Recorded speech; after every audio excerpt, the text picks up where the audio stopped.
Good afternoon, everybody. I hope everyone's doing well.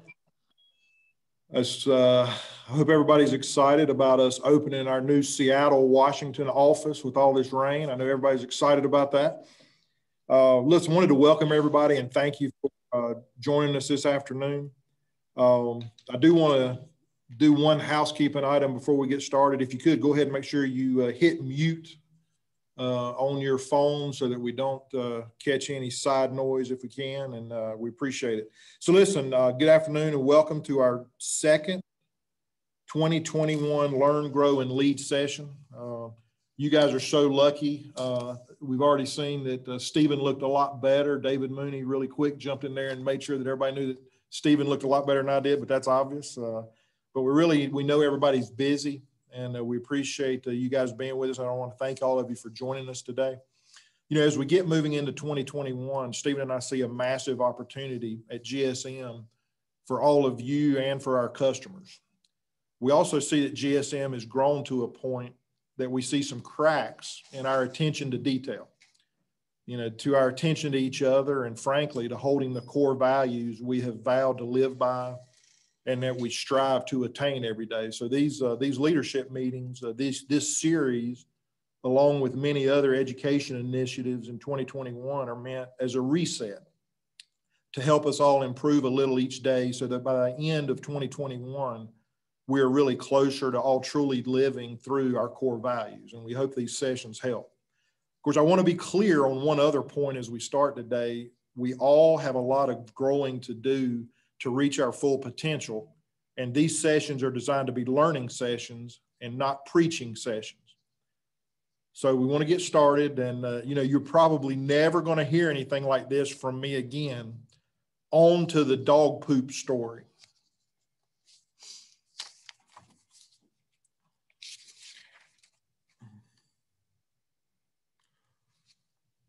First, I just love simple stories that we hear and learn from. Normally, we tend to remember these simple stories that we can relate to in our daily lives, and I can really relate to this one. I hope everybody enjoyed reading it.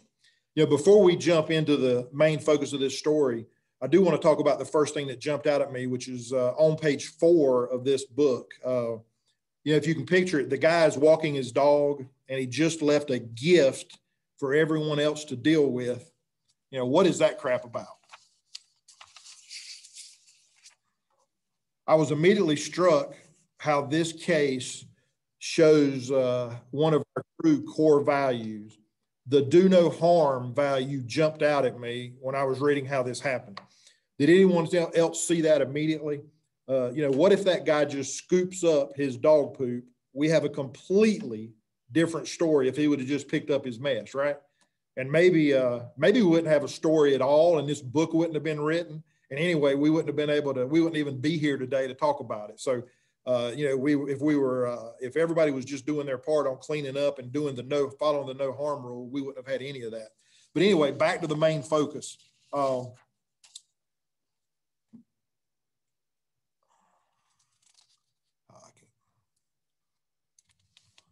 thought we would start by really cleaning up a definition and talking about a definition of initiative. Obviously, this book is all about taking initiative.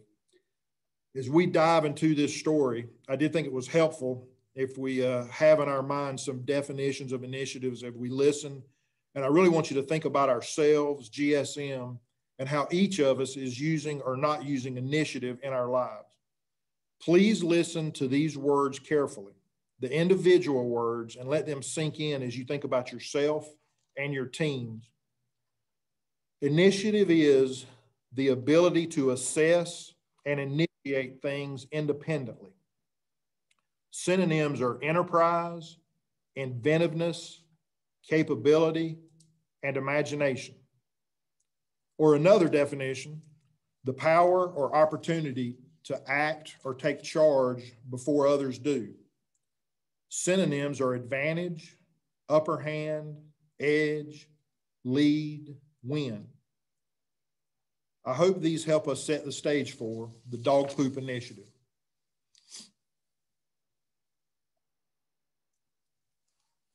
So I hope you enjoyed the story. I know everybody took the time and read it. It's just a few minute read. It didn't take very long.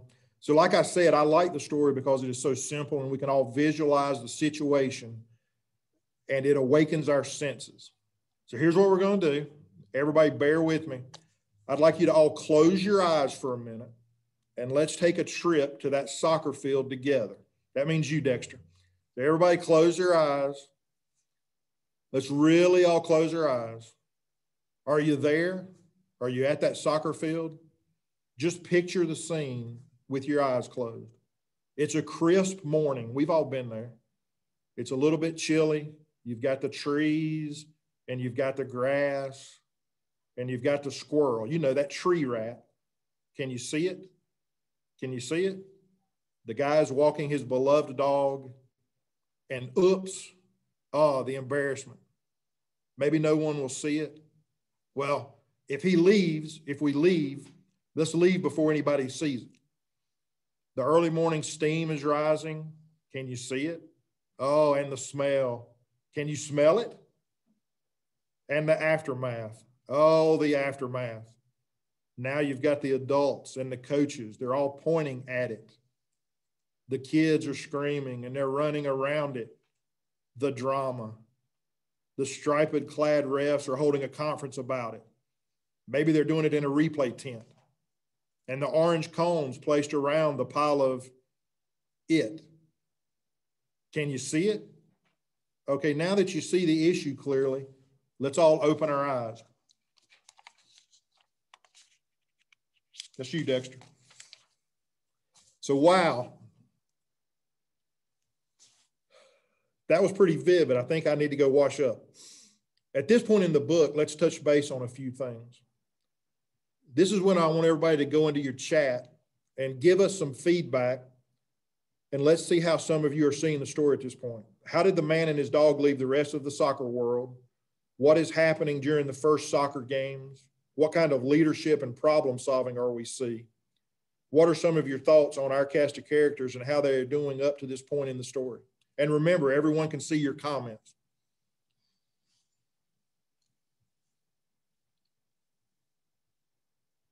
Let's go. Anybody got any comments?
So we're getting a bunch of great answers, and they're all revolved around the same kind of thing. And I mean, it's pretty simple to see.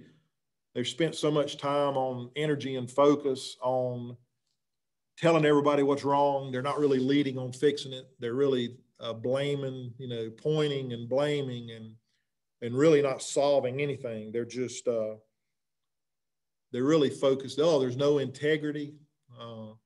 People feel it's not their problem because it's not affecting them. It's all about doing what you know is right, even when nobody is watching. Yeah, that morning, it would have been great if that guy would have pooped up his scoop. I mean, his stuff anyway, right? Better be careful. Don't work around. Boy, you got to be careful with the words floating around with this. There's no telling what's going to slip out.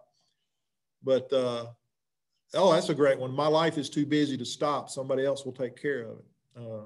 So it's really interesting. And it's such a simple story. But also had a couple other things. Should we be proud of the coaches and parents and the refs? you know, they're setting an example for all the kids. What kind of, should we be proud of those coaches and parents? And then what about all the drama with the misplaced energy to overcome that simple problem? Think about all that drama. Would have been simpler just to clean it up. So I think that's pretty sad. I think it's pretty sad that you have this simple story and they just let all this drama unfold. So we're going to move on in the story. As in our daily lives, we get on with that story and the hero arrives with his son. And as a lot of times what happens, the pointers try to immediately draw our hero into all the drama. The pointers are all wanting to help and warn the next group about the issue of the pile of it, but they have done nothing to fix it. All they can focus on is pointing out the drama, the problem. They are just happy they are trying to help the next group avoid the pile, but they are really just avoiding taking responsibility, and they don't even realize it. They think they're doing a great job. They, like the man and his dog, are just passing on the problem to someone else. I can just hear them taking credit as they drive home with their families. We did a great job warning the next teams about or maybe they said, I bet they were glad that we warned them about the problem. But the hero, he didn't get drawn into the drama. He just took initiative and cleaned up the mess. He solved the problem and made the field a better place for the rest of them to play. He didn't waste time pointing or complaining or focusing on who is to blame. He just moved on so that they could all play the game. It's so simple, and yet it seems that at times this is hard to do in our world today.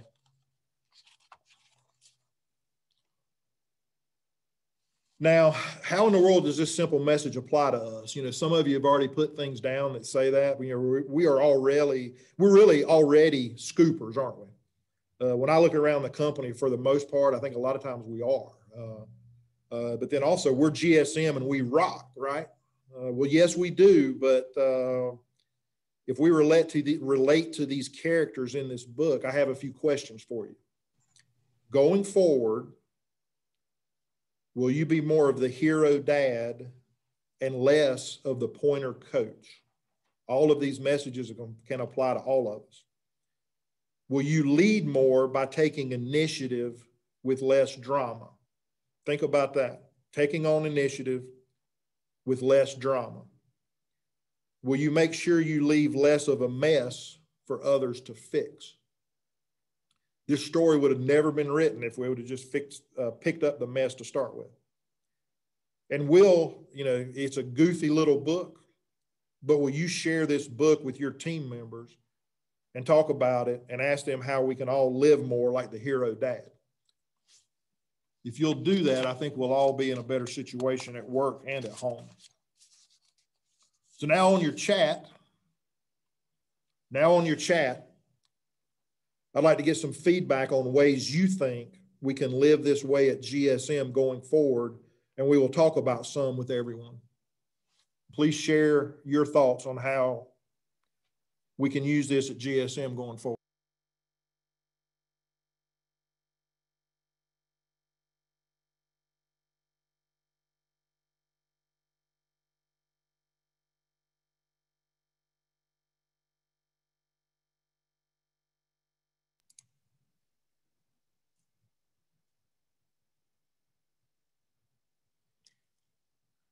All right. Maybe if you give some feedback on drama items at GSM that we need to scoop instead of pointing at.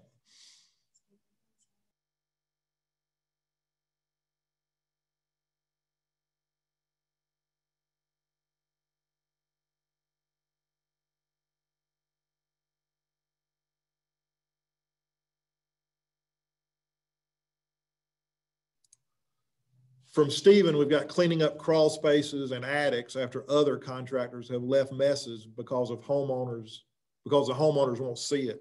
Boy, that really goes back to showing that integrity when nobody else is looking. It's really important. You know, a lot of our projects on roofs, and if you think with customers don't go on roofs, do they? They don't really see what we leave behind. So it's up to us to have that integrity and in crawl spaces and up above ceilings for us to really maintain that integrity, because somebody may never see it except us. That's really a great point. You know, Dave Case said, see a problem in the field that's not part of your call, take initiative to speak up and let the customer know about further issues with other units. That's a great point, and we see that all the time. That really edifies the entire company by doing that. It's really a great point.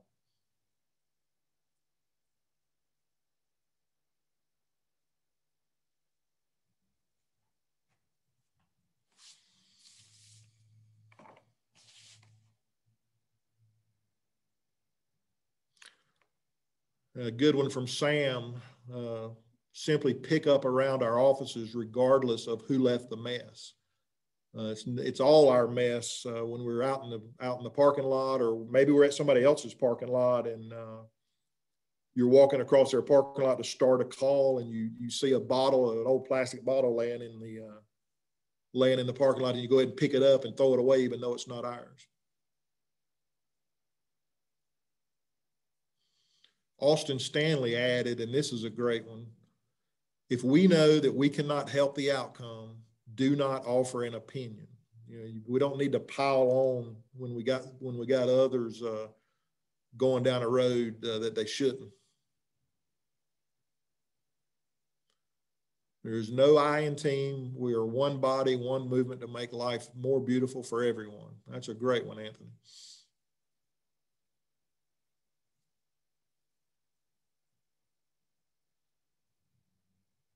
So are there specific items, drama items, if you think about it, at GSM that we need to scoop instead of pointing at? Think about on your teams. Think about how we're treating each other. Think about how we're handling customers and how we're handling each other on a day-to-day basis under the current conditions, especially with COVID and communication. How can we take more initiative to be out in front? How can we communicate better with our team members out in front? How can we ask each other to communicate better? How can the office, how can Bob and Rufin and Scott Bradley and Jeff Ehlers, and how can Joel, how can all of us communicate and take better leadership?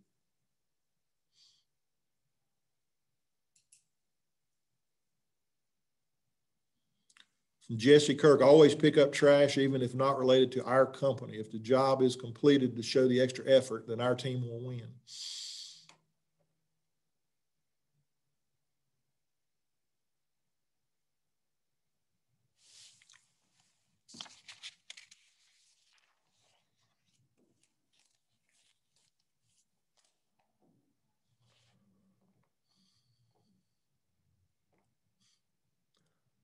Quit negative talk. I like it. Treat everyone as if they were family. I don't know. Maybe treat everybody as if they're on a great team. I don't know. Some of you may not want to treat you. We may want to be treated better than your family. Anyway, communication. If we will all take the time to do things correctly, we would not need to spend time it takes to correct someone else's issue. However, when we work with others that are not up to GSM standard, we must all take the initiative to correct the issue. The biggest takeaway here would be to address the person who began the problem and educate that person so the event will not happen again. Wow, being candid with each other when there's a problem is something that's really difficult to do unless you really have developed trust with each other. And so being candid is how you really develop trust. That's a great point. No gossip, even though it may be true, doesn't mean it needs to be discussed with others.